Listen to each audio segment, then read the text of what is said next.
The clash of steel through the air it will ring as the aggressive opponent continues to swing.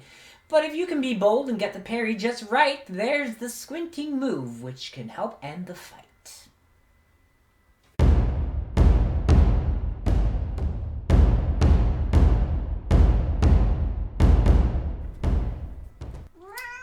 Yes, Maya, we're making a video. You want to come say hi to all the nice people? Hello, everyone, all my friends. Maya decided to join us today. Look at her stripy goodness.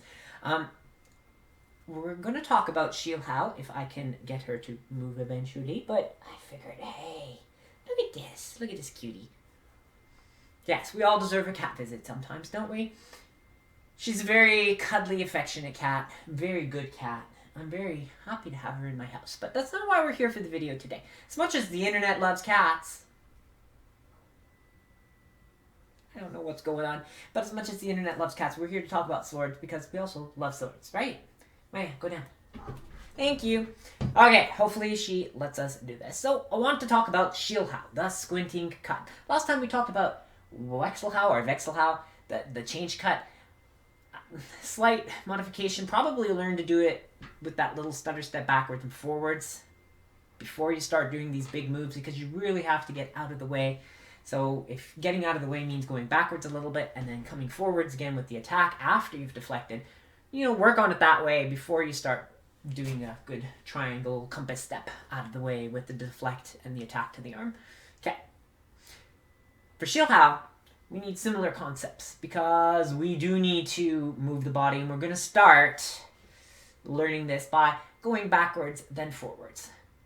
But ideally, you do this by going forwards. You actually are going to walk under the opposing sword, collect it, and deliver your false edge strike all at the same time. We call it single time counter with opposition. Okay, what that means is your defense and attack are all snapping into place at the same time.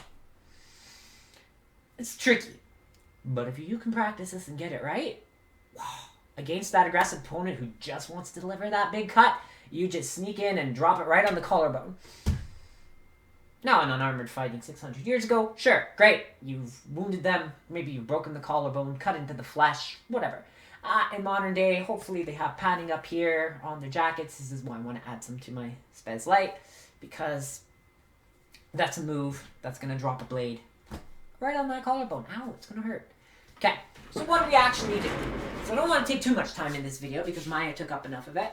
But if we have our sword, if we are in, let's start in the plow. So we have left foot forward, we're in plow. Ideally, what we want to do is we want to step up into the attack, catch it. We want our sword on a little bit of an angle so that the opposing blade is here. We really want our hands up. We don't want to be here because then that point is right at our face. We want to be up, bend our knees, drop down, and we've got the point slamming down into the opponent. If for some reason they have really long arms or a really long sword and we miss, well, we can just quickly move the point forward, stab into the shoulder. Okay? But to learn it, probably start maybe going from plow, step back, and do this motion. Step back, catch the blade. Remember, you're under and behind your sword. You are catching the opposing blade. Here it is. It is above your head, and you've got the point here. Someone with shorter arms, you're already there. But if you're stepping back, you'll have a good, they're weak on your strong, lots of control, but you may need to then stutter forward in order to drop the point. Of course, if you're doing this from something like a middle hut or a long point with your right foot forward, in my case, then it's a stutter step back, a stutter step forward. But the more effective way to do this, as single time counter with opposition, is forward, in, drop. You've got the sword above you, so you can see there's that angle. Your hand is protected. You've captured the sword. You are under it, and you've dropped that point down onto the opponent. So it takes some confidence in order to pull off Schielhau in the most effective, aggressive way to counter the aggressive opponent.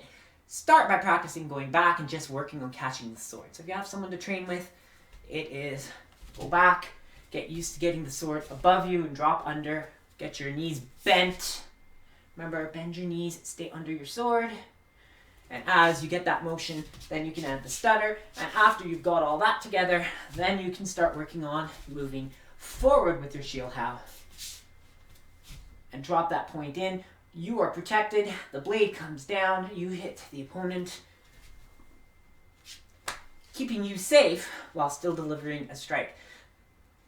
You have that rectangle of defense. You may need to push a little bit outside of it. So you're going to be a little bit high and up, but you're creating a gap. Okay, you're also not pushing the opposing sword out of the way and giving it energy. You're still stopping it.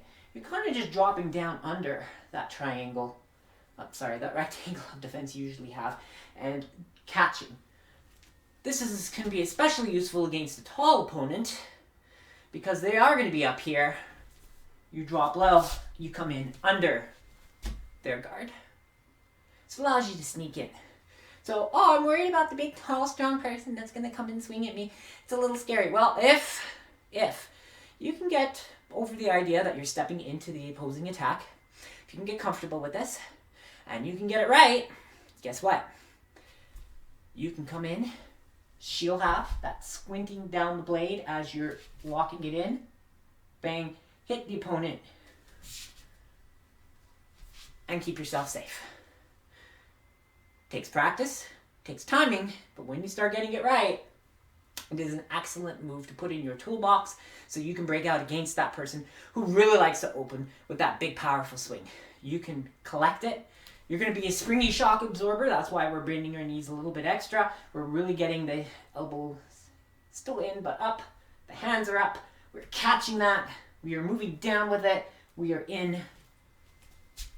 It allows us to take advantage of the opening that person creates with their big swing and getting under it and delivering a hit at the same time as we defend ourselves. So Schielhau, a really good move for your sparring against aggressive opponents, or any opponent really who likes to deliver a big opening Oberhau from the strong.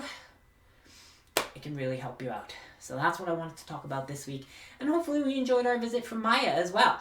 And as always, do remember, subscribes and likes, and of course your comments, which can help shape the channel.